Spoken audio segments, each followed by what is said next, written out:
and welcome back to Cooking in Mama's Kitchen. I always forget the name of it. Today I have my bestie Lori with me. We are going to be making some easy breads. The first thing we're going to do is butter swim biscuits. Lori and some other ladies have asked, ooh, what's an easy bread recipe that I can do?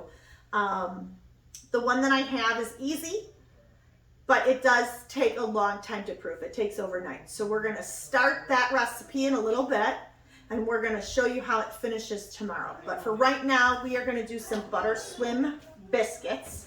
I found the recipe online, and I will put the link to the recipe in the description, because I can't remember off the top of my head who made the recipe to begin with, so I want to make sure that I give them credit for it. So the very first thing it tells us to do is preheat the oven, which we've done, and then we're going to combine all of our ingredients into a bowl. Do you have a big bowl too? We need 2 big bowls because we're both getting one of these. We're going to do it twice. So she's going to have a recipe to go home with, and then I'm going to have a recipe. It's a fun way to spend your afternoon or your morning or whatever with your friend. Just kind of hang out, make some recipes together, and you both go home with dinner or some breads or whatever, and it's kind of fun. So the first thing we're going to do is flour. 2.5 cups of all-purpose flour. She's going to flour me up. I think that's exactly a cup, the thing that's in there.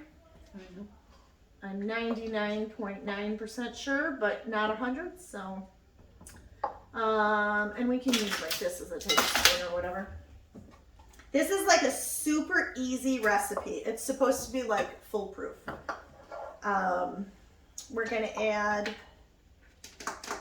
combine all of the dry ingredients. The dry ingredients are 2.5 cups of flour, 4 teaspoons of baking powder, 4 teaspoons of sugar, and 2 teaspoons of salt. So that is all of the ingredients that are dry in each one.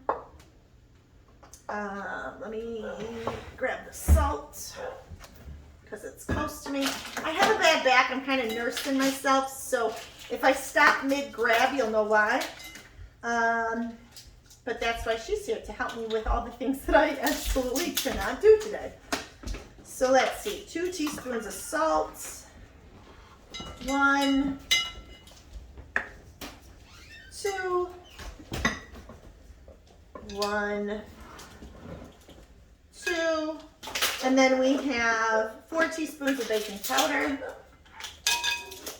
and 4 teaspoons of sugar, which is over here. Let me go grab that, but I'm going to do it really slow because I'm a little broken. So, 4. And then I think I have another thing of measuring spoons. I've always been told with baking you have to measure. You can't wing it like you do when we're savory. And let's see. Oh, that's a tablespoon. That's not the right one. Yes, I have a tablespoon. That's not the right one. Oh, here it is. How many teaspoons of sugar? 4 teaspoons of sugar. 1, 2, 3, 4. 1, 2, 3, 4. I just want to say real fast, I love these new containers I got at Walmart. They were $7.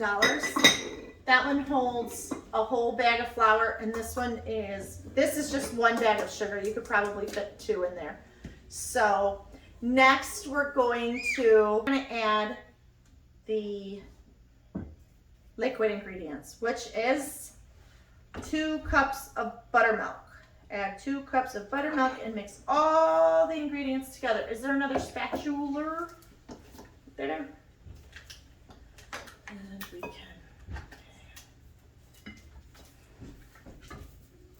All right, 2 and 2.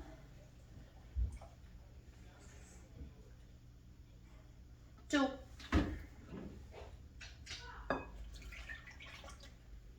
And this should be exactly 2. I'm pretty sure we measured it exact.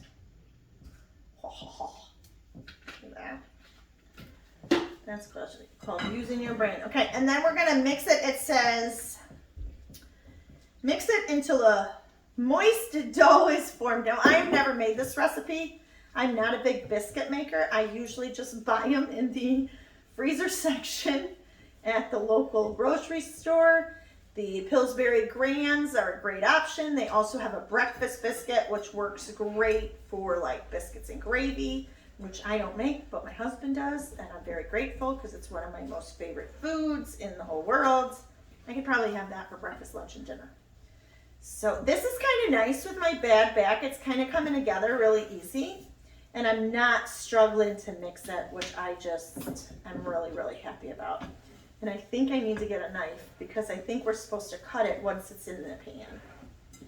So, oh no, we already got one. See, we were thinking ahead. Now we're cooking with fire, right? All right. So, it says, all right, that's it. So there's our dough. Yours look like about that, Laura? Yep. All right, so that's our dough. Then it says, oops, I got some on my arm. Here is Lori's pan, and here is my pan. Oh, I can't. We're gonna use this one. Don't put it in yet. We gotta put the butter in first.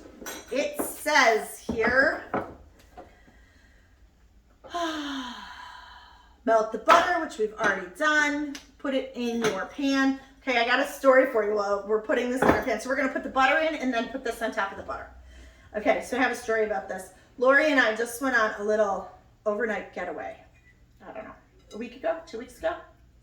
Whatever. Yeah, 2 weeks. 2 weeks ago. And we went up to Wisconsin to Camp Joy. And we had a ladies retreat, which was so refreshing. I so needed the break. I highly recommend go out with your bestie, go to a retreat, go reboot. And then all you're gonna do is put this in there. But anyway, as we were on this retreat, we stopped at an outlet store. I have this. This was my aunt's. I don't know, I think it's from the 60s. Anyway, I don't have a lid for it. I didn't have a lid for it. And we happened upon the Corningware outlet, which I did not even know they sold replacement lids for. I was skipping down the aisles. I was so excited that we were able to find the lid to my little pan here, to my little casserole dish. I am so happy that now it is complete. I've always been bummed that I had a bottom but no top to that particular pan. Now I do have, or not pan, I don't know, casserole dish, I guess is what you would call it. I do have other ones and different sizes, and now I know where to get my replacement lids. The other ones actually have lids. One is cracked. So this is the only one now I have that's not cracked. So then we're gonna, it says to spread it out a little bit, like this. This is supposed to be like foolproof, like anyone can do it. Probably a good recipe to do with little kids because it's fun and everything is kind of swimming in butter. It is not kidding when it says it is swimming in butter. It is swimming in butter. So then you're supposed to take your knife and cut it in 9 equal-ish pieces. I don't know what the heck that means, but I'm thinking we kind of go like this.